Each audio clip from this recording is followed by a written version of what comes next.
بسم اللہ الرحمن الرحیم۔ السلام علیکم، میں سید عمران شفقت آپ کی خدمت میں حاضر ہوں۔ ایک جرم سرزد ہو گیا ہے مجھ سے، اور وہ ہے کہ مس انفارمیشن میں نے آپ کے ساتھ شیئر کی تھی، اس کے اوپر میں آپ سے معذرت کرنا چاہتا ہوں۔ اور یہ جو انفارمیشن تھی یہ ارشد ندیم صاحب کے حوالے سے تھی۔ میں تھوڑا سا جذباتی تھا کل، تو جو جرنلسٹک جو ایک ذمہ داری ہوتی ہے ایک جرنلسٹ کی، وہ مجھ سے جذبات میں کہیں آگے پیچھے ہو گئی، اس لیے میں اس کی معذرت چاہتا ہوں۔ میں نے کل یہ والی بات کہہ دی تھی کہ وہ بے یار و مددگار تھے اور اپنے طور کے اوپر وہ سب کچھ کر رہے تھے، لیکن جو اب خبریں سامنے آ رہی ہیں، جو انفارمیشن مجھ تک بھی پہنچائی گئی ہے، وہ یہ ہے کہ ارشد ندیم صاحب کا 2019 سے آن ورڈ جو ہے وہ خیال رکھا گیا اور ان کو فیسیلیٹیٹ بھی کیا گیا۔ 2019 میں سے لے کے 2023-24 تک یہ ورلڈ ایتھلیٹس چیمپئن شپ ہنگری میں جو ہوئی تھی 2023 میں، یعنی یہ جو اب اولمپکس میں وہ گئے ہیں، اس سے پہلے تک ان کے اوپر جو سرکار پاکستان ہے اس نے 2,30,00,000 روپے خرچ کیے مختلف مدات میں، اور ان میں سے 1 کروڑ روپیہ ان کے یہ جو شولڈر ہے اور گھٹنا، اس کی ریہیبلیٹیشن کے لیے لندن سے ان کا علاج کروایا گیا تھا، اور ان کو پراپر فیسیلیٹیٹ اور ٹرین کرنے میں جو پاکستان کی گورنمنٹ جو کچھ کر سکتی تھی وہ انہوں نے کیا، گورنمنٹ نے کیا۔ تو یہ جو ہے وہ میں بڑا شرمندہ ہوں آپ سے کہ یہ انفارمیشن میں آپ تک نہیں پہنچا سکا، یا یہ کم از کم کہہ لیں کہ مجھے جذباتی ہو کے یہ والی بات نہیں کرنی چاہیے تھی۔ ایک اور جو چیز ہے وہ شیئر میں آپ کے ساتھ کرنا چاہ رہا ہوں، یعنی ارشد ندیم صاحب کے موضوع سے ہٹ کے، وہ ہے فوڈ اتھارٹی والی۔ فوڈ اتھارٹی آپ کہہ لیں گجرانوالا کا ایک ہے کہ کل میری اطلاع کے مطابق کچھ سیمپل جو تھے وہ دودھ کے مختلف دکانوں سے، جو دودھ فروش ہیں ان سے اکٹھے کیے گئے، اور 1073 غالباً یا 1075 سیمپل جو تھے وہ اکٹھے کیے گئے، اور جب ان کا لیبارٹری ٹیسٹ ہوا تو اس میں سے 953 یا 952، یہ 2 فگر بتائی جا رہی ہیں، 952 آپ لگا لیں، 952 جو تھے وہ ٹھیک نہیں تھے، دودھ ٹھیک نہیں تھا۔ لیکن پھر بعد میں یہ خبر آئی کہ اگلے دن صبح یعنی سارے جو نمونے تھے، سارے دودھ فروشوں کے کا جو نمونے لیے گئے تھے وہ سارے کلیئر کر دیے گئے، تو یا وارننگ ان کو دے دی گئی۔ اور اس کے پیچھے گجرانوالا میں جو ہمارے دوست احباب ہیں وہ یہ بتا رہے ہیں کہ ان 972 جو سیمپلز تھے، ان کے جو مالکان تھے، ان سے 1,00,000 روپیہ فی کس، یہ فیس سمجھتے ہیں نا، وہ لی گئی۔ اب ظاہر ہے کہ جو رشوت ہوتی ہے اس کی کوئی رسید نہ دیتا ہے نہ کوئی رسید لیتا ہے، تو یہ جو ہے وہ معاملہ ایک خبر تھی، وہ میں آپ کے ساتھ شیئر کرنا چاہ رہا تھا۔ اس میں میرے پاس یہ جو ہے ڈسٹرکٹ کسی ایک دوست نے جو شیئر کی ہے report, district veterinary laboratory civil veterinary hospital وزیر آباد کی یہ ایک رپورٹ ہے، جس میں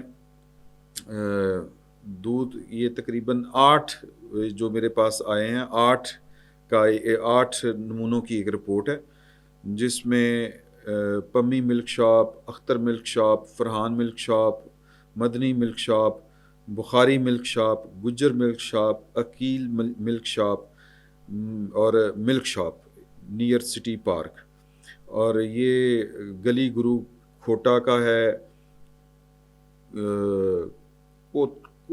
کوٹھا پمی ملک شاپ وہاں کی ہے۔ اس کے دودھ میں 29.16% پانی ہے، 19.94% جو ڈیڈلی کیمیکل پاؤڈر ہے، یعنی کہ سنگین مضر صحت جو پاؤڈر ہے وہ 19%، بلکہ آپ اس کو 20% کہہ سکتے ہیں، کیونکہ یہ 19.94% ہے۔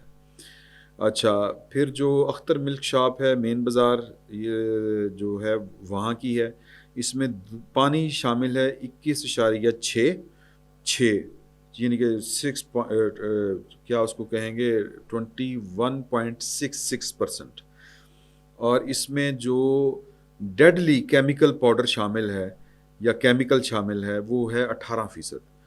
اچھا جی، اب آ جائیں فرحان ملک شاپ، یہ بھی مین بازار کی ہے. اس میں پانی 16.89% ہے اور جو کیمیکل ہے وہ 15.33% ہے. مدنی ملک شاپ مین بازار، اس میں پانی 14.77% ہے اور جو کیمیکل ہے وہ 15.09% ہے. بخاری ملک شاپ، اچھا نام دیکھیں مدنی ملک شاپ اور کام کرتوت دیکھو تسی انہاں دے. اچھا بخاری ملک شاپ جو ہے وہ مین بازار 13% اس میں پانی ہے، 14.93% کیمیکل ہے. گجر ملک شاپ گلی گرو کوٹھا، یہ ہے جناب پانی 11.3% اور کیمیکل ہے 14.56%. عقیل ملک شاپ یہ جناب ہے گلا بکریہ والا، بکریاں والا یوں کہہ لیں، اس میں پانی ہے 9.9% اور کیمیکل ہے 14.32%. ملک شاپ خالی نام ہے اس کا، نیئر سٹی پارک اس میں دودھ 6.2 ہے اور جو کیمیکل ہے وہ 9.89 ہے. یعنی یہ رپورٹ کے حساب سے جو ملک شاپ ہے نیئر سٹی پارک والی یہ کچھ بہتر دودھ ہے باقیوں کی نسبت. میری ایک جو ایکسپرٹ ہیں، ایک شخص، ایک دوست ہیں، ان سے بات ہوئی تو میں نے ان سے پوچھا کہ یہ جو کیمیکل ہوتا ہے یہ مضر صحت کس قدر ہوتا ہے. تو ان کا کہنا تھا کہ اس کا سب سے عام افیکٹ ہوتا ہے بانجھ پن، آنکھوں کے مسائل. بانجھ پن مطلب یہ کہ جو آپ کی نسل جو آگے بڑھانے کی صلاحیت ہوتی ہے وہ متاثر ہوتی ہے. خواتین میں خاص کر جو ہے وہ ہارمونل چینج جو ہے وہ بہت زیادہ گڑبڑ ہو جاتا ہے. جو بچیاں ہوتی ہیں ان کو یہاں پر بال وغیرہ آنے شروع ہو جاتے ہیں اور ان کی بھی جو ہارمونل چونکہ مسائل ہوتے ہیں تو ان کی بھی ماں بننے کی صلاحیت جو ہے وہ بڑی کم ہو جاتی ہے. اور جو اس کا سب سے خوفناک آسپیکٹ ہے کہ یہ آپ کی صحت کے اوپر کس طرح حملہ آور ہوتا ہے، اس سے کینسر ہو جاتا ہے. اور کینسر کی کئی اقسام ہیں، کوئی ایک نہیں ہے. تو جو فوڈ اتھارٹی والے ہیں، اب یہ میں گجرانوالہ کی خبر دے رہا ہوں آپ کو، ظاہر ہے کہ یہ سینہ گزٹ ہے، کیونکہ اگر ہمارے سرکاری ادارے اپنا صحیح کام کر رہے ہوں، پیسے لینے کی بجائے اپنی ذمہ داری پوری کر رہے ہوں، اپنی دکانداری نہ چلا رہے ہوں، تو یہ کوئی بندہ جو ہے وہ جعلی یا کیمیکل والا دودھ یا پانی والا دودھ نہیں بیچ سکتا. یہ ملی بھگت کے بغیر ممکن نہیں ہے. تو آپ 962 جو نمونے ہیں، اگر آپ ان کے اوپر جو 1,00,000 روپیہ فی کس لینے کی جو سینہ گزٹ بات چل رہی ہے، اگر اس کو آپ درست تسلیم کر لیں، کیونکہ میں پہلے کہہ رہا ہوں کہ اس کی کوئی ثبوت وغیرہ تو ہوتا نہیں، نہ رشوت دینے والا کوئی ثبوت دیتا ہے، نہ رشوت لینے والا کوئی ثبوت چھوڑتا ہے. تو ایسے ہی ہوتا ہے، یہ سینہ گزٹی بات چلتی ہے. اور اس کا ثبوت یہ ہے کہ یہ دکانیں چل رہی ہوں گی جو میں نے آپ کو نام بتائے ہیں 8، ویسے تو 1075 کے قریب یہ سیمپل لیے گئے تھے، تو وہ چل رہی ہوں گی، وہ کوئی بھی سیل نہیں ہوئی ہوگی دکان. تو کہنے کا مطلب یہ ہے کہ صرف ایک رات میں فوڈ اتھارٹی کے جو متعلقہ کام ہے، یہ بڑے چھوٹے چھوٹے افسر ہوتے ہیں، چھوٹے چھوٹے افسر، انہوں نے ایک رات میں 9,62,00,000 کی دیہڑی لگا لی سر، ایک رات میں. اب یہ حصہ اوپر تک کتنا جاتا ہے کتنا نہیں جاتا، ہمارا پورے کا پورا سسٹم اللہ معاف کرے، یہ ہم جن حالوں کو پہنچے ہوئے ہیں اس کے پیچھے کوئی تو وجہ ہوگی. ہماری اخلاقیات ہی بیسکلی جو ہے وہ بنیادی طور پر وجہ ہے. میں نے اس کے اوپر ٹویٹ بھی کیا ہے یہ ساری انفارمیشن کے اوپر. تو وہاں پر لوگ کہہ رہے ہیں کہ جی کہ ویسے لوگ کرپٹ جو ہیں وہ کہتے ہیں کہ صرف سیاستدان کرپٹ ہیں. تو بیسکلی تو سیاستدان بھی اسی سوسائٹی کا پارٹ ہے، ہمارے نمائندے ہیں.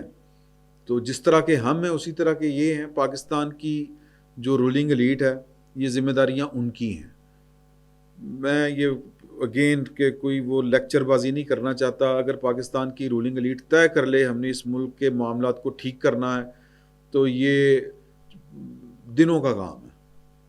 اگلے دن ایک ہمارے ہوتا ہے، میں آپ کو یہ والی بات بتا رہا ہوں کہ میرے ایک دوست نے بتایا کہ جب عمران خان صاحب وزیر اعظم بنے تھے تو ان کے خطابات، ان کے اعلانات، انہوں نے جو ماحول بنایا ہوا تھا کہ وہ آ کے پاکستان کو یکسر بدل کے رکھ دیں گے، تو وہ لوگ اس کو لے کے سیریس تھے اس بات کو کہ پتہ نہیں خان صاحب آئے تو کی کر دیں گے.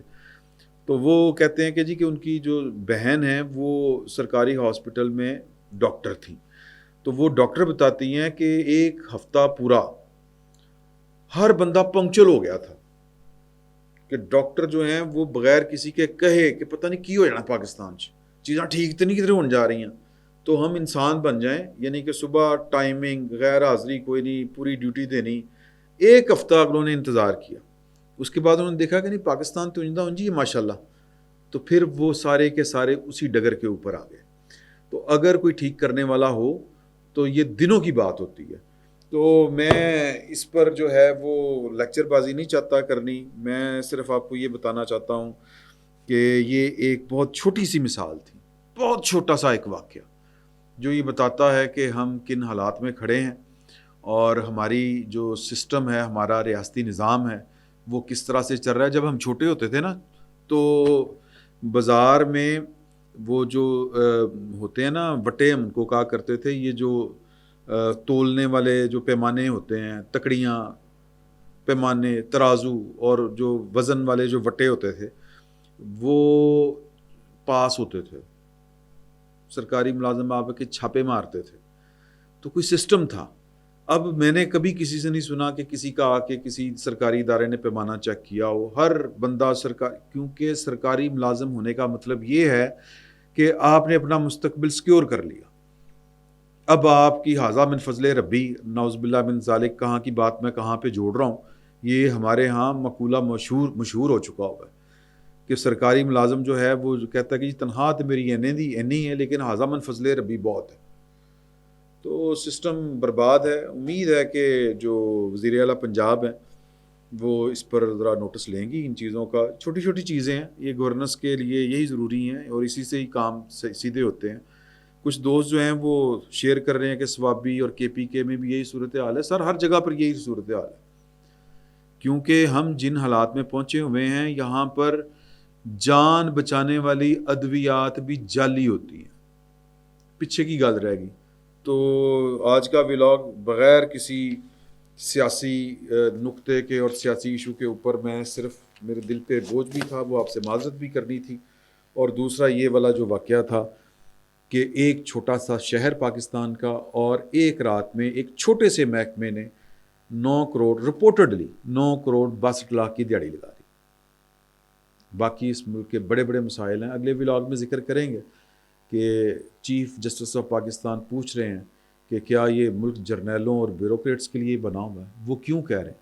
سر اتنے تے کلرک نہیں چھڑدا، تو جج، جرنیل، جرنلسٹ اور سیاستدان جو ہیں اور بیوروکریٹ وہ کہاں پر چھوڑیں گے کچھ. فی الوقت اتنا ہی، بہت بہت شکریہ.